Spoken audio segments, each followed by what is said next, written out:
ಹುಬ್ಬಳ್ಳಿಯಲ್ಲಿ ಸ್ಪಾ ಹೆಸರಿನಲ್ಲಿ ವೇಶ್ಯಾವಾಟಿಕೆ ದಂಧೆ, ಮಸಾಜಿಗೆ ಬಂದವರನ್ನು ಫುಸ್ಲಾಯಿಸಿ ಲೈಂಗಿಕ ಕ್ರಿಯೆ.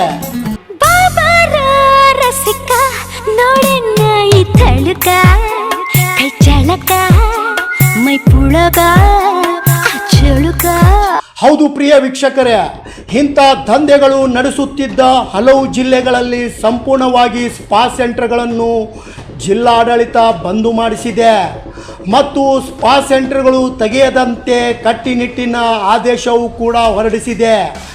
ಆದರೆ ಈ ಧಾರವಾಡ ಜಿಲ್ಲೆಯಲ್ಲಿ ಯಾಕೆ ಇಷ್ಟಕ್ಕೊಂದು ಸ್ಪಾ ಸೆಂಟರ್ಗಳಿಗೆ ಪರ್ಮಿಷನ್? ಇದರಿಂದಲೇ ಕೆಲವರು ಬೇರೆ ಜಿಲ್ಲೆಗಳಿಂದ ಹುಬ್ಬಳ್ಳಿಗೆ ಬಂದು ಮಸಾಜ್ ಹೆಸರಿನಲ್ಲಿ ತಮ್ಮ ಚಟವನ್ನು ತೀರಿಸಿಕೊಳ್ಳುತ್ತಿದ್ದಾರೆ.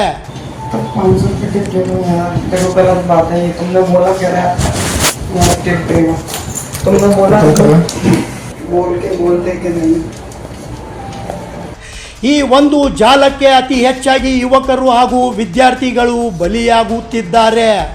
ಇದಕ್ಕೆ ಉತ್ತರ ನಮ್ಮ ಜಿಲ್ಲಾಡಳಿತ ನೀಡಬೇಕು.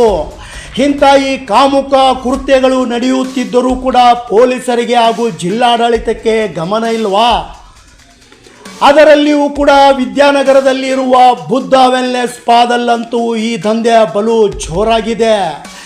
ಅಲ್ಲಿಗೆ ಬಂದಂಥ ಗ್ರಾಹಕರಿಗೆ ನೇರವಾಗಿ ಮಂಚಕ್ಕೆ ಆಹ್ವಾನ. ಇಲ್ಲಿ ಹೋಗುವಂಥ ಯುವಕರಿಗೆ ಹಾಗೂ ವಿದ್ಯಾರ್ಥಿಗಳಿಗೆ 3,000ದಿಂದ 5,000 ರೂಪಾಯಿವರೆಗೆ ಡಿಮಾಂಡ್ ಮಾಡ್ತಾರಂತೆ.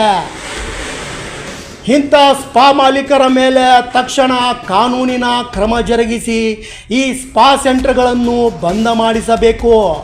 ಇಲ್ಲದಿದ್ದರೆ ಮುಂದಿನ ದಿನಗಳಲ್ಲಿ ಗಂಡು ಮೆಟ್ಟಿದ ನಾಡು ಹುಬ್ಬಳ್ಳಿಯಲ್ಲಿ ಹಲವು ಸ್ಪಾ ಸೆಂಟರ್ಗಳು ಹೊಂದಿರುವ ನಗರಕ್ಕೆ ನೂತನ ರೆಡ್ ಲೈಟ್ ಏರಿಯಾ ಎಂದು ಹೆಸರು ಸೇರುವ ಕಾಲ ದೂರುಳಿದಿಲ್ಲ. ಹಾಗೂ ವಿದ್ಯಾಕಾಶಿ ಎಂಬ ಹೆಸರು ಪ್ರಸಿದ್ಧ ಪಡೆದ ಈ ಧಾರವಾಡ ಜಿಲ್ಲೆಗೆ ಮುಂದೊಂದು ದಿನ ಕೆಟ್ಟ ಹೆಸರಿನೊಂದಿಗೆ ಗುರುತಿಸಿಕೊಳ್ಳುವ ಕಾಲ ಕೂಡ ದೂರುಳಿದಿಲ್ಲ ಎಂದು ನೇರವಾಗಿ ಇದಕ್ಕೆ ಸಂಬಂಧಪಟ್ಟ ಅಧಿಕಾರಿಗಳಿಗೆ ಎಚ್ಚರಿಕೆಯನ್ನು ನೀಡುತ್ತಿದ್ದೇವೆ. ಈ ಹೈಟೆಕ್ ವೇಶ್ಯಾವಾಟಿಕೆ ದಂಧೆ ಅಂದರೆ ಈ ಸ್ಪಾ ಸೆಂಟರ್ಗಳು. ಈ ಸ್ಪಾ ಸೆಂಟರ್ಗಳು ತಕ್ಷಣ ಬಂದ್ ಮಾಡಿಸಬೇಕೆಂದು ನಮ್ಮ ಅಮೋಘ ನ್ಯೂಸ್ ಚಾನೆಲ್ ಕೇಳಿಕೊಳ್ಳುತ್ತಿದೆ.